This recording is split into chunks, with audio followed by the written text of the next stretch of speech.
Herzlich willkommen zu unserem allerersten Hörding.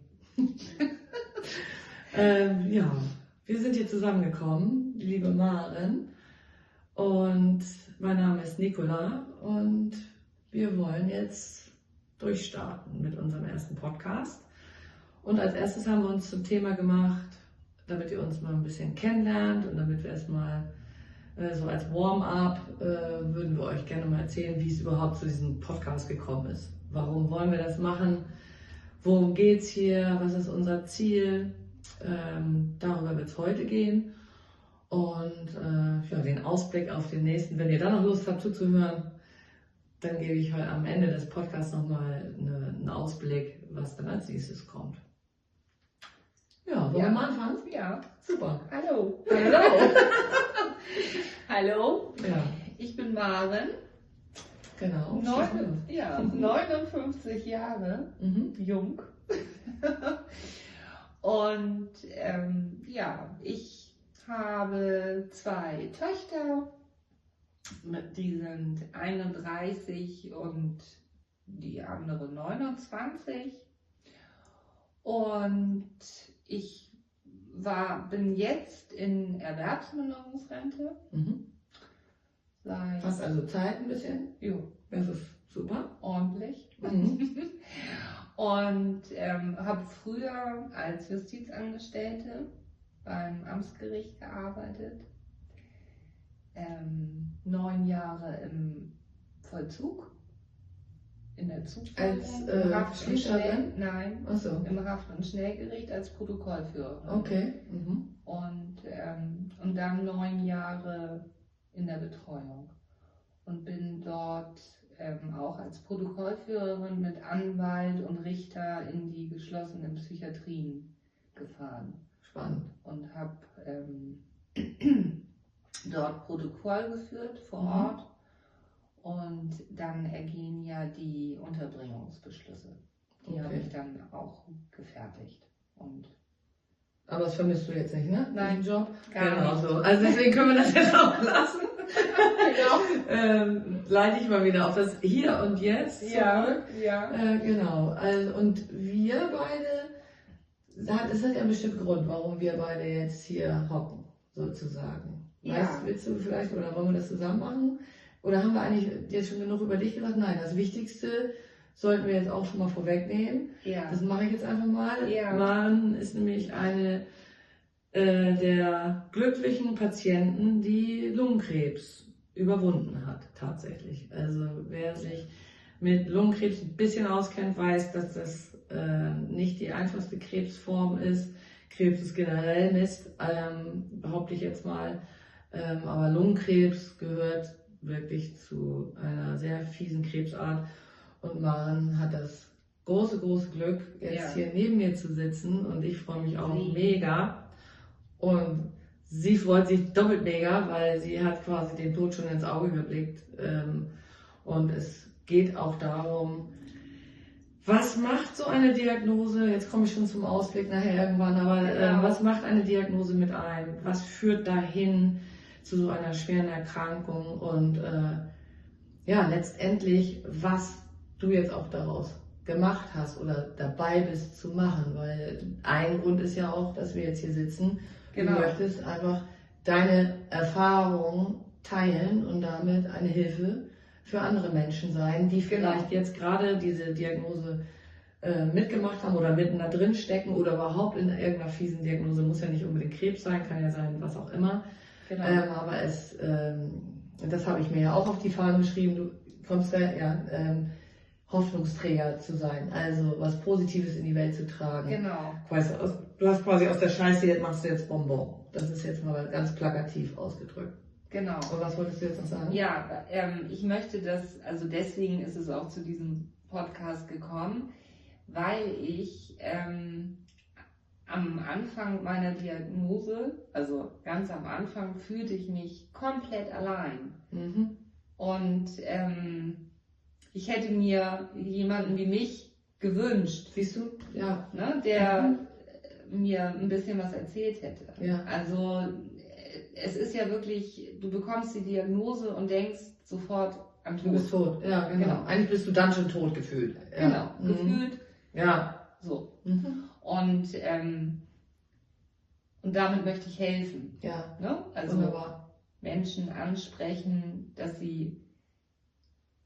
das ganz normal ist, dass sie auch diese Reaktion haben, aber durch meine Erfahrung dann auch vielleicht schneller rauskommen aus Ja. der ersten Phase. Ja, du kennst die Phasen, du kennst, hast das alles durch. Wann war nochmal? Wir greifen jetzt das einfach mal voraus und dann kommen wir nachher nochmal auf die Entstehung unseres Podcasts. Genau. Aber wann war deine Diagnose? 2020. 2. Januar 2020. Oha, das ist ja mal ein schönes Neujahrsgeschenk. 2. Januar, okay. Ja. Und wann wurdest du als geheilt sozusagen entlassen gefühlt? Oder wann haben sie gesagt, sie sind durch damit mit dem Thema? Im Oktober 2024.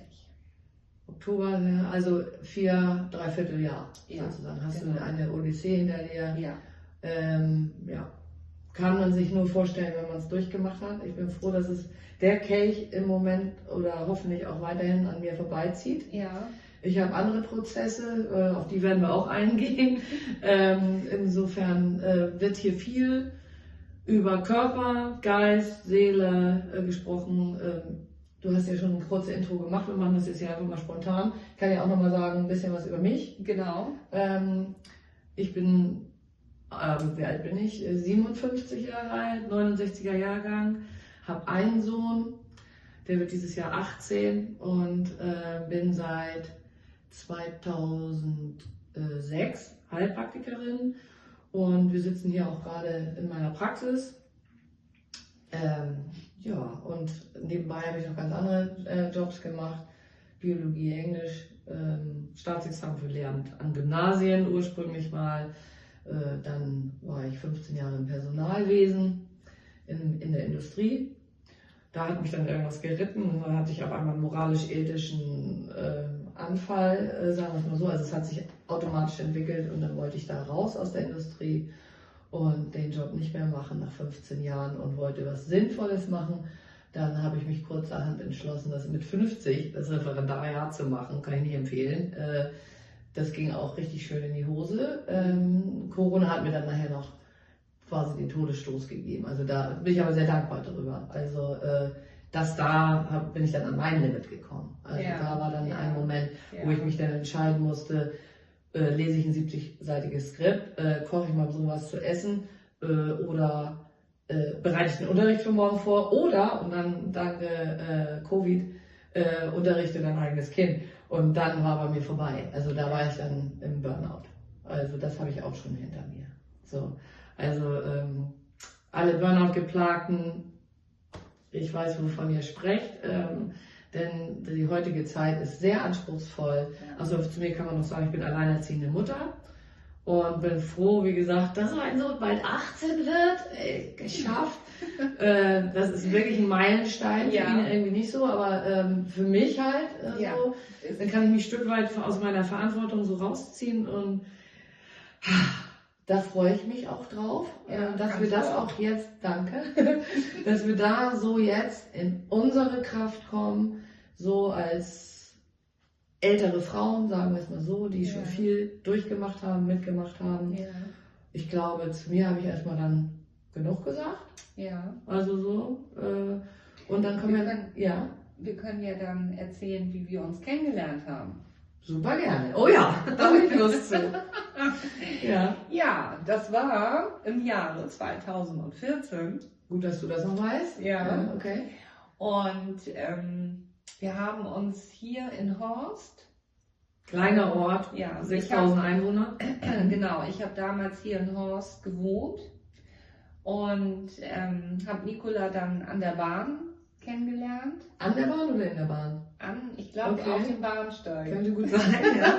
Ich war neu im Ort und ich wollte Leute kennenlernen. Und außerdem hatte ich keine Lust alleine. Genau. Irgendwie. Ja, da habe ich dich angequatscht oder? Nee, ich war schon mit jemandem, glaube ich, ne? Ja, wir sind irgendwie ins Gespräch gekommen und die Chemie stimmte. Wir haben aber viel gelacht, auf jeden Fall. Ja, unheimlich viel. Also wir haben immer die Bahnfahrten zusammen bestritten, ne? Ja, Und genau. irgendwann ist daraus so eine Art Freundschaft entstanden, ne? Genau. Bis du Und, nachher weggezogen bist. genau. Und was eben halt sehr schade war, dass wir wenig Kontakt hatten. Dadurch, dass meine Kinder schon sehr groß waren. Stimmt, und meiner noch klein und ich Und keine Rainer Zeit. noch klein und deswegen haben wir uns selten getroffen. Stimmt. Und wir waren einmal feiern. Mhm. Oh ja, legendär. Ja, genau. Da schließen wir jetzt irgendwann wieder an. Nach Genau. so 4 Jahren. Genau, das sind jetzt 10 Jahre. Also ich bin tatsächlich dann auf Nicola wieder gekommen durch Facebook. Ach, Facebook war es, okay. Ja, Ja. über Facebook. Hattest du mich gesucht? Oder Ich hab gesehen oder es wurde Ja. ja irgendwie vorgeschlagen wahrscheinlich. Genau. Mhm. Und der Podcast, Richtig. den Hatten habe wir ich schon mal. Den hatte ich mir dann angehört und dann war ich ganz hartnäckig. Nicola war ganz doll im Stress auch immer noch, Mhm. Ja, hatte okay. viel zu tun Ja. und ich habe immer wieder angeschrieben. Bei Facebook? Bei Facebook, ne? Ja. Ich weiß es nicht Ja, mehr. Ja. doch. Also Ja. habe ich dich immer wieder angeschrieben, Stimmt. bis Nicola nachgegeben hat, Und nachgegeben mit was? Habe ich dann. dass wir uns getroffen Ach haben. so, okay. Ja, genau. Ich hatte schon mal einen Podcast gemacht. Der lief eine Weile. Und du hast das, glaube ich, über Facebook gehört Genau. und warst dann passionierte Hörerin des Genau. anderen Podcasts. Genau. Ja. Und dann ging der zu Ende und dann hattest du mich, glaube ich, daraufhin kontaktiert, warum das dann zu Ende ist. Oder?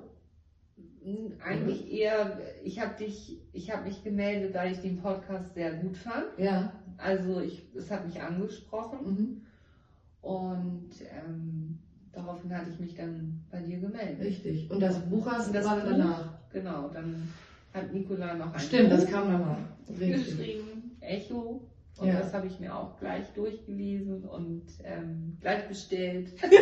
Durchgelesen. Schöne Schleichwerbung hier. Ja, genau. Aber ja, genau. Ja. Stimmt. Und darüber kam der Kontakt wieder. Und dann kam der Kontakt. Richtig. Und wir heißen ja Edgy Badge, da kann man ja auch noch was zu sagen. Ja. Das ist auf ihren Mist gewachsen, denn seitdem der andere Podcast nicht mehr lief, war so eine Leere entstanden auch. Also ich war sehr passioniert da rangegangen und dann hat das irgendwie nicht hingehauen und dementsprechend war dann so eine Lücke entstanden und irgendwann warst du mal bei mir zu Besuch oder per WhatsApp und dann sagtest du, dann machen wir das doch zusammen. So. Und dann kam irgendwie so ein Edgy Badge oder so da raus. Du hast Edgy Badge gesagt. Ja. Und dann wollte ich irgendwie wissen, was meinst du denn jetzt mit Edgy Badge? Und ich glaube, es war einfach nur, dann machen wir das einfach so, ne? Also so, Wir machen das. wir machen einfach. Wir so. machen einfach. Und so Edgy Badge, Edgy Leben, Badge. hast vielleicht mal eine reingekriegt, aber wir versuchen es einfach, oder ich jetzt in dem Fall, mach's einfach nochmal oder so. Und dann Immer machen wir es zusammen. weitergehen. Genau. Immer weitergehen. Ja. Das trifft es auch. Ne? Ja. Hinfallen, weiter. Genau, Staub von der Hose abschlagen und weitergehen, ganz genau. Und das ist irgendwie dieses Edgy Badge. Genau. Und mittlerweile, ich fand das klasse, also irgendwie das Edgy Badge hat mich total angesprochen.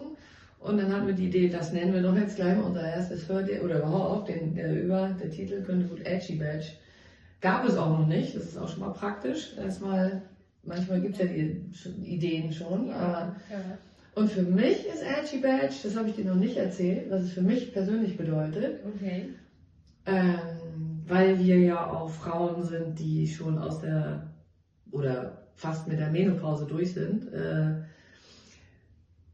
irgendwie auch so ein Edgy Badge ans Leben so ein bisschen, weißt du, so, weil die Tendenz ist häufig, ja, ich werde jetzt alt und jetzt, ich kann nicht mehr mithalten mit den anderen. Also ich weiß selber, was man denkt als Frau, weil ich eine Frau bin und 50 Jahre das männliche Prinzip gelebt habe, also mit Vollgas. Ich glaube auch als Frau und alleinerziehende Mutter und so weiter dann, und mit einem Job. Teilweise hatte ich Job und Heilpraxis, Haushalt und so weiter und ein Kind. Das ist anspruchsvoll. So. Und dann ist eigentlich, also aus heutiger Sicht, ein Burnout vorprogrammiert, weil du hast hohe Ansprüche an dich selbst, weil die Gesellschaft will, dass du performst. Und wir sind natürlich auf Performance gedrillt. Also unsere Generation auf jeden Fall. Du bist nur was wert, wenn du auch was leistest. Und diesen Leistungsanspruch, den kann man ab einem gewissen Alter einfach nicht mehr so erfüllen wie vorher. Und da, finde ich, sitzt die Krux begraben, oder kann man, also da steckt der Teufel im Detail, sagen wir es mal so. Weil da kann man dann anfangen, auf sich selbst rumzuprügeln und zu sagen, ich schaffe das nicht mehr. Und dann kriegst du noch mehr Stress und noch mehr Stress, weil der Körper bremst dich regelrecht aus. Also so habe ich es erlebt. Ich kann dir den Moment noch ganz genau sagen, wo es war. Wo echt die Bremse gezogen, wo es einfach nicht mehr ging. Wo du auf die Tube drückst und es geht einfach nicht mehr. So. Und dann kommst du ins Zweifeln. Dann so, oh mein Gott, wie soll ich das noch schaffen und. Und der Körper macht dann eine natürliche Bremse.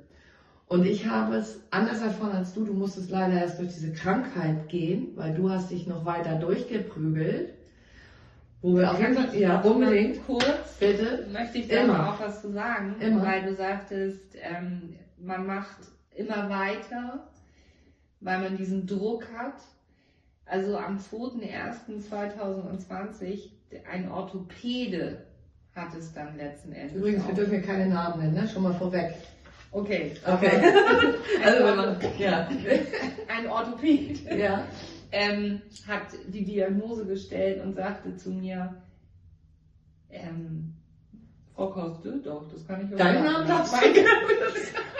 Mein Name, das war jetzt voll geil. So, ja, wunderbar. Ja, ich habe richtig gesehen, wie du, genau, was sage ich jetzt? Wunderbar. Ja. So, und der hat zu mir gesagt, wieso sehen Sie noch so gut aus, Frau Koste? Der konnte sich das überhaupt nicht, also er hat ja nun das Bild und hat es gesehen, aber heute sage ich habe immer noch mich gehalten. Genau, ja. Also da kann man mal sehen, ja. wie weit das Pflichtbewusstsein auch geht. Absolut. Ich war eigentlich... Ja. Total auf, aber du hast noch performt. Ja, das ist Wahnsinn. Aber das zeigt auch mal, zu was wir fähig sind. Ja. Sowohl im Positiven als auch im Negativen. Ja. Zieh dir mal rein, was für eine Kraft du hast. Ja, genau. Da hast du schon gesehen, was du für eine Kraft hast. Ja. Weil die Kraft war dir nachher zunutze. Ja. Weil also ich empfinde dich als unheimlich mutig und stark. Ja. Weil das hat ja einen gewissen Grund, dass du das geschafft hast. Und da werden wir nicht heute drauf eingehen, das würde zu weit führen. Genau.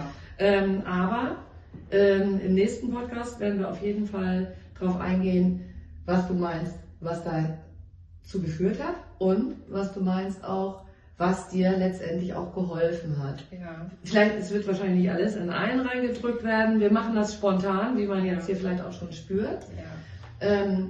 Aber danke für deinen Einwand. Und jetzt weiß ich gerade nicht mehr, was ich da erzählen wollte.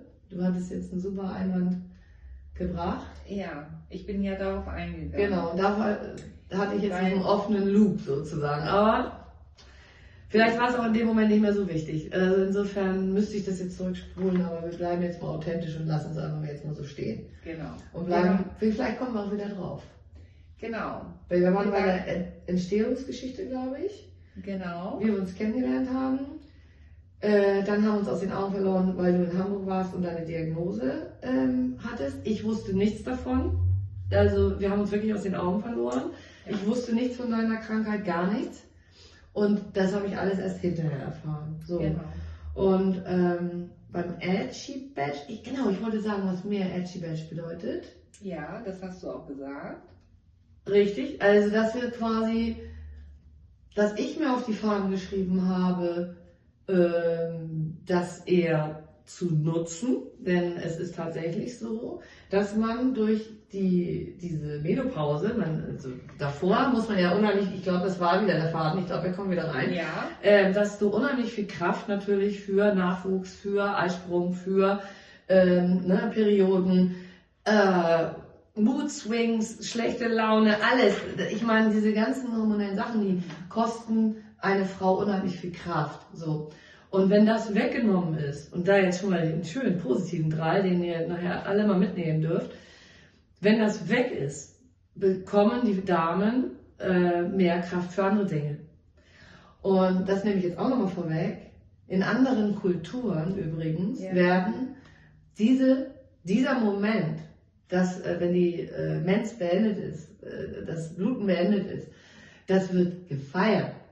Und diese Frauen werden erhoben und so weiter und so fort. Also komplett konträr zu dem, was wir hier in dieser Gesellschaft erleben, wo alles auf Leistung, Leistung, Leistung ist. Ja. Und sobald du nicht mehr leistest, ne? Also im Grunde tendenziell, du wirst zwar, da wollen wir jetzt gar nicht so drauf eingehen, weil wir wollen das positiv halten hier, deswegen, es ist halt so, dass wir auch, es ist ein Leistungsprinzip, das Ganze, und es ist sehr männlich, das Ganze, und es ist eine Männergesellschaft leider immer noch so, und deswegen finde ich es einfach umso schöner, wenn man das entdeckt hat, dass man als Frau, die jetzt sagen wir mal, im letzten Drittel oder im letzten, weiß ich nicht, wo angekommen, je nachdem, wie viel uns noch gegeben ist. Mehr 100. Da spekuliere ich ganz fett drauf, das glaubt mir mal. Also, mein Vater, nehme ich mal vorweg, ist 96 geworden und dessen Vater auch 96. Aber die Frauen bei uns sind alle vorher abgekratzt. Also ich weiß nicht, ob das an den Männern lag oder, also ich hoffe, ich vereine das jetzt alles. Ja. Lass die Herzinfarkte meiner Eltern mal beiseite und mache das jetzt auch für meine Herzgesundheit, denn Sprechen ist unheimlich gesund, wie ich heute Morgen lernen durfte. Ja. Denn Sprechen und Geschichten erzählen hilft einem gereiften Gehirn wieder in Fahrt zu kommen. Da kommen ganz bestimmte Neurotransmitter in Schwung. Ja. Und wenn man jetzt noch keine Enkel hat oder wie auch immer, denen man dann seine Storys erzählt, dann erzählen wir euch unsere Storys. Ja. Ich finde das super. Genau. Haben wir alles gesagt, oder? Ja. Bisher? Ja. Wir haben gesagt, wie wir uns kennengelernt haben. Wir haben gesagt, wie Edgy Badge entstanden ist. Ja. Und wir haben schon mal einen Ausblick gegeben, was nächstes Mal kommt. Ja. Ich bin begeistert. Ja, in diesem Sinne, gib mir 5, Baby. Ja. Und dann bis zum nächsten Mal. Bis zum nächsten Mal. Ciao, ciao.